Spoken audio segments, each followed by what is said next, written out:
시작. 예수께서 일어나사 거기를 떠나 두로 지방으로 가서 한 집에 들어가 아무도 모르게 하시려 하나 숨길 수 없더라. 이에 더러운 귀신 들린 어린 딸을 둔 한 여자가 예수의 소문을 듣고 곧 와서 그 발 아래에 엎드리니 그 여자는 헬라인이요 수로보니게 족속이라. 자기 딸에게서 귀신 쫓아내 주시기를 간구하거늘 예수께서 이르시되 자녀로 먼저 배불리 먹게 할지니 자녀의 떡을 취하여 개들에게 던짐이 마땅치 아니하니라. 여자가 대답하여 이르되 주여 올소이다마는 상 아래 개들도 아이들이 먹던 부스러기를 먹나이다. 예수께서 이르시되 이 말을 하였으니 돌아가라. 귀신이 네 딸에게서 나갔느니라 하시매 여자가 집에 돌아가 본즉 아이가 침상에 누웠고 귀신이 나갔더라. 아멘. 아멘. 우리가 봉독한 선포한 말씀이 우리 이 예배의 공간을 채운 것처럼 한 주간 여러분의 삶의 공간 구석구석을 능력으로 채우시길 먼저 주의 이름으로 축원합니다. 여러분, 이 본문 말씀 많이 들어보셨죠? 저는 이 말씀 생각하면 이제는 꽤 오래됐습니다. 20여 년이 지났는데 그때 이화여고의 교목으로 계셨던 이종용 목사님이라고 이렇게 대머리 가지신 별명이 문어입니다. 그래야 좀 아실 것 같아서 그분이 오셔서 그때 우리 한 1년을 저희랑 같이 지냈는데 그때 뭐 뮤지컬도 하고 그랬죠. 한 번은 청장년에 그 헌신 예배를 드리는데 본문을 달라고 그랬더니 이 본문을 주시면서 제목은 개 같은 믿음 이렇게 주셨습니다. 그래서 사실 내심 좀 조마조마했습니다. 개 같은 믿음. 그때만 해도 이 개 같다고 하는 말이 그렇게 뭐 좋은 말이 아니거든요. 요즘엔 아주 개들이 살판난 세상입니다. 그래서 요즘엔 개 같다 그러면 존귀 여긴다. 언젠가는 그렇게 여길지도 모릅니다. 이제는 뭐 개 되면 뭐 옷 사입히고 뭐 신발 신기고 애가 힘들면은 보행기에 뭐 유모차에 난리가 났습니다. 패션이요, 얼마나 패션이 그 마켓이 아주 핫한 줄 모릅니다.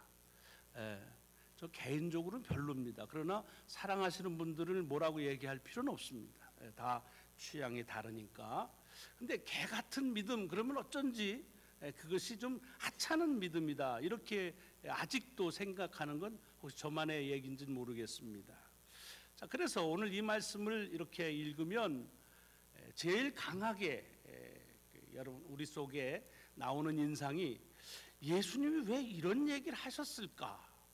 도대체 예수님답지 않은 이야기를 왜 이렇게 하셨을까 하는 것과 그렇게 무시하고 요즘 말하면 그냥 개무시죠.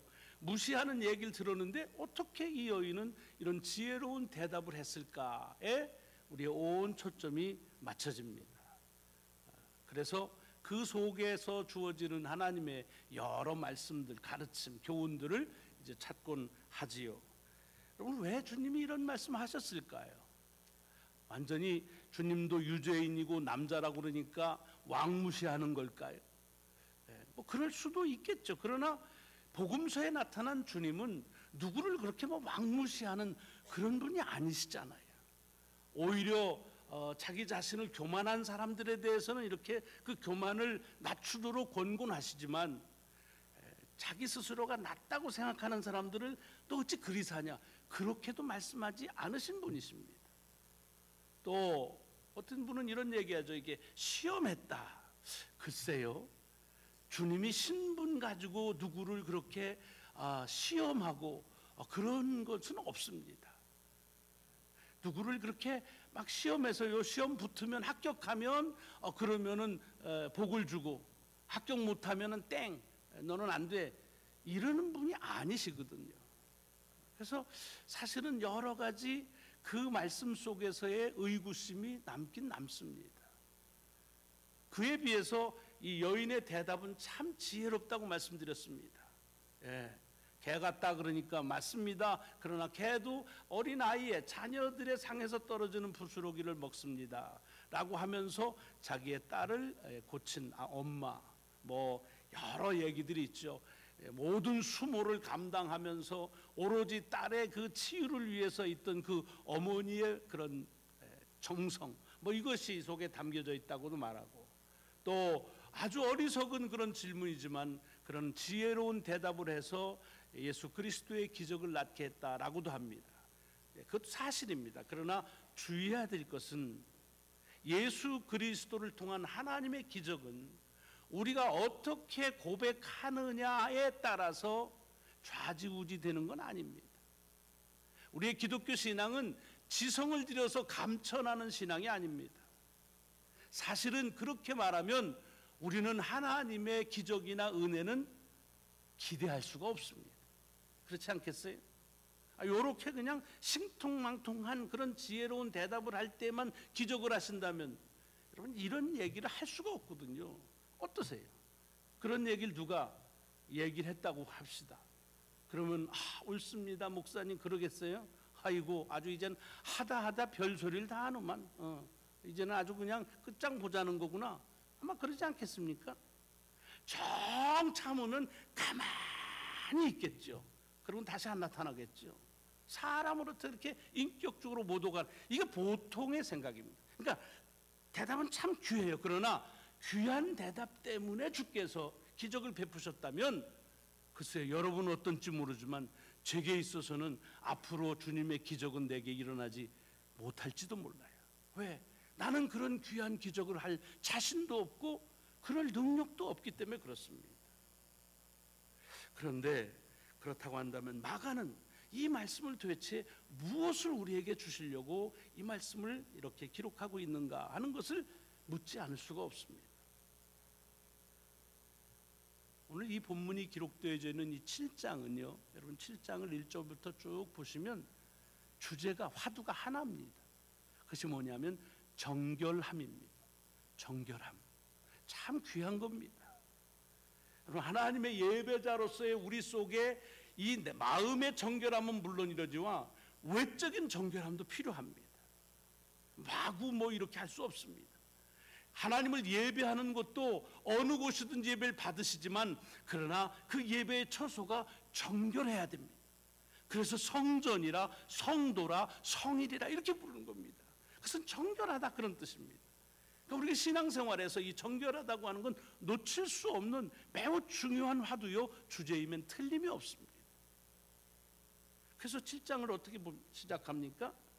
예루살렘에서 당시에 정결한 사람의 대표성을 가졌던 바리새인과 서기관들이 옵니다.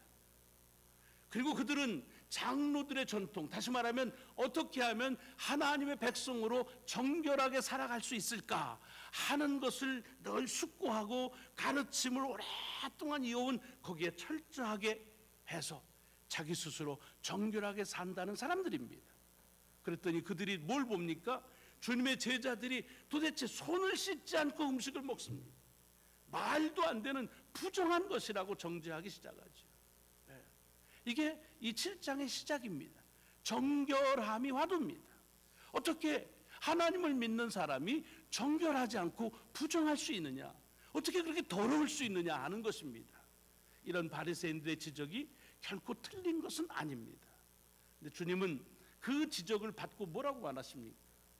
사람들에게서 들어가는 것을 그렇게, 음식을 어떻게 먹는 것에 그렇게 관심을 갖는 것, 그렇다고 한다면 사실 잘 따져놓고 보면 사람에게 들어가는 것이 더러우냐 아니면 나오는 게 더러우냐, 음식물이 더러우냐 배설물이 더러우냐, 배설물이 더럽지 않냐 라고 하는 말씀을 하시는 거였어요.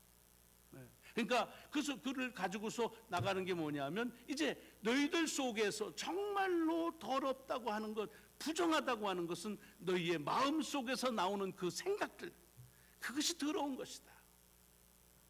그래서 지난주에 우리가 그런 더러운 배설물은 만지면 안 돼요. 플러시 해버려야 되는 거예요.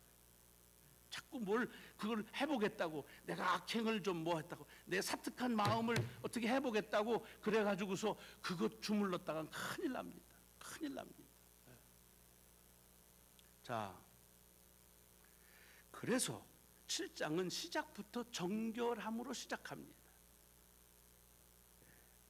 오늘 본문이 쭉 이어집니다. 오늘 본문에 보면 예수께서 거기서 일어나서 거기서 떠나 그 다음에 두로 지방으로 가셨다고 되어 있습니다. 그리고 이런 일들을 일으키십니다. 여러분, 이게 뭘 의미하느냐? 만약 오늘 본문의 주제가 주님께서 무시하는 것에 무릅쓰고 자녀의 딸을 고치기 위해서 그래서 그 고백을 하고 그래서 고침을 받았다는 그 기적의 사건이 중요하다고 한다면 사실은 주님이 어디로 가는지 별로 중요하지 않습니다. 꼭 두로에 가서야만 그걸 했어야 되고 또 두로에 갔다는 걸 우리가 알 필요는 없죠. 왜? 복음서에 봐도 주님께서 행하시는 기적이 어디서나 anywhere 어디서나 일어나는 일입니다. 그리고 많은 경우 어디에서 심지어는 누구한테 일으켰느냐 그런 것들이 언급조차 안 된 데가 많습니다.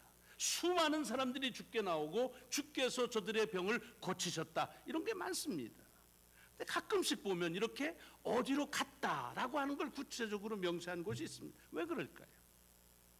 그 어디로 갔다고 하는 것을 아는 것이 이 전체 말씀을 이해하는데 도움을 주기 때문에 그렇습니다. 이 여인도 마찬가지입니다. 정말 딸의 병을 고치기 위해 귀신을 내어 쫓기 위해서 그래서 그에게 수모를 감수하고서 주님을 만나서 그 병을 고쳤다. 이 기적이 이 전체의 주제라고 한다면 이 여인이 수로복이니 족속이면 어떻고 헬라인이면 어떻습니까? 유대인이면 안 됩니까? 바리새파 사람이면 안 됩니까? 상관없습니다. 그런데 왜 이 여인을 가리키면서 그는 헬라인이며 수로보닉의 족속이었다라고 말하고 있습니까?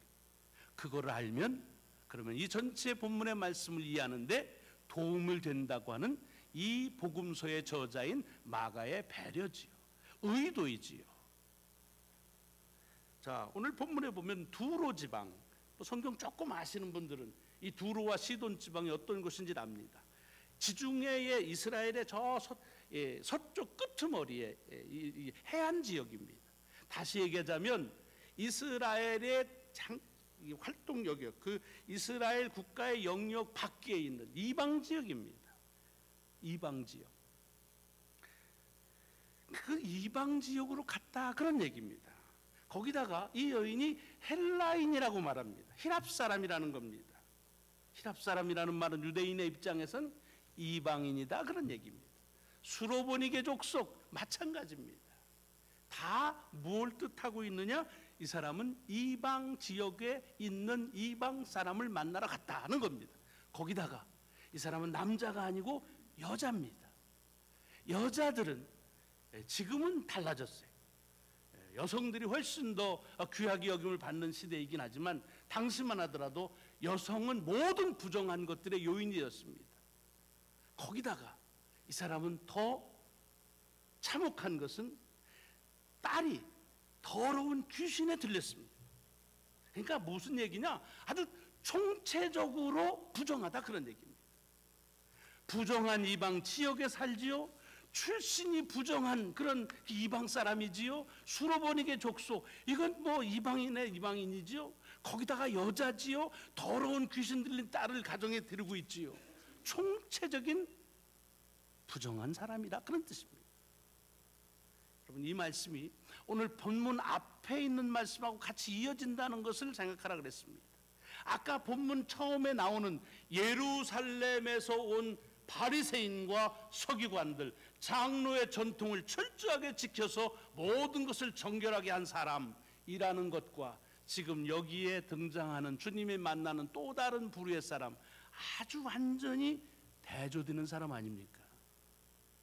좀 무식한 질문이지만 그리고 당연한 대답이겠지만, 자, 이 두 부류를 제가 비교해 보겠습니다. 어느 것이 더 부정하고 어느 것이 더 정결한지 한번 생각해 보십시오. 지역으로 말합니다. 어디가 더 정결할까요? 예루살렘입니까? 두로입니까? 말 하나 많아지요. 예루살렘이지요. 그렇죠? 유대인입니까? 헬라인입니까? 유대인이에요. 바리새인입니까? 수로보닉의 족속입니까? 바리새인이죠. 남자입니까? 여자입니까? 왜 쭉 하다가 이건 또 안 하시? 남자지요. 예. 자, 여기 항상 손을 깨끗하게 장로의 전통을 잘 지키는 것과 귀신 들린 것과 어느 게 더 정결합니까? 장로의 전통을 지키는 게 훨씬 더 정결하지요. 그렇죠? 자, 그 다음 더 나갑니다. 어린 자녀입니까? 개입니까? 뭐가 더 정결해요? 아무리 애견가래도 개가 더 그러진 않을 겁니다. 어린 자녀입니다. 자, 또 하나 더 나가요. 떡이 있는데 상 위에 있는 것이 정결합니까? 상 밑에 떨어진 부스러기가 정결합니까? 말 하나 마나 상 위에 버젓하게 있는 떡덩이가 훨씬 더 정결한 겁니다. 뭘 얘기하나요? 마가는 지금 당시의 사람들이 정결하게 여기는 것과 그리고 부정하게 여기는 것들을 아주 하나하나를 다 비교하는 것입니다. 그러고 보니까 사실은 주님께서 지금 말씀하시는 자녀에게 줄 떡을 개에게 주지 않는다라고 하는 것은 주님의 생각이 아니라 그 당시의 이해입니다. 그 당시의 생각입니다. 그것을 주께서 빗대어 말씀하시는 겁니다. 세상은 지금 그렇게 말한다는 겁니다. 그리고 이 여인이 대답한 것은 뭡니까? 그래도 부스러기를 먹습니다라는 말은 그것은 주님의 생각이고 그 말을 그가 한 겁니다. 그래서 그 다음 보면 그 말을 했으니 그러니 가라, 네 딸이 나았다라고 말하는 것입니다. 그러니까 여기서는 주님이 막 시험하고 왕무시하는 것을 참고 견뎠던 한 여인의 그런 용기, 이것이 하나님의 기적을 일으켰다는 말이 관건이 아니라 그 당시에 있어서 무엇이 정결하냐라고 생각하는 것과 그 당시에 무엇이 불결하냐, 더러우냐라고 하는 것들을 하나하나 비교하면서, 그러면서 사람들의 가지고 있는 이 스테레오타입의 가치 기준, 정결에 대한 기준에 도전하시는 말씀이 오늘 본문 속에 있는 겁니다. 뭘 지금 주님께서 말씀하시는 겁니까? 아까도 말씀드렸지만 예루살렘 사람, 바리새인, 사두개인, 항상 손을 씻고 정결하게 하는 장로의 전통을 잘 지키는 사람, 스스로 정결하다고 생각하는 사람들에게 지금 무슨 일침을 가한 거예요? 너희들에게서도 나오는 것은 부정하다, 더럽다 라는 것입니다. 또 여기 지금 누굽니까? 자기 스스로 두로 사람, 스로보니게 사람, 히랍 사람, 여인, 귀신 들린 사람, 스스로 불결하다고 생각하는 사람들에게 말씀하시는 거예요.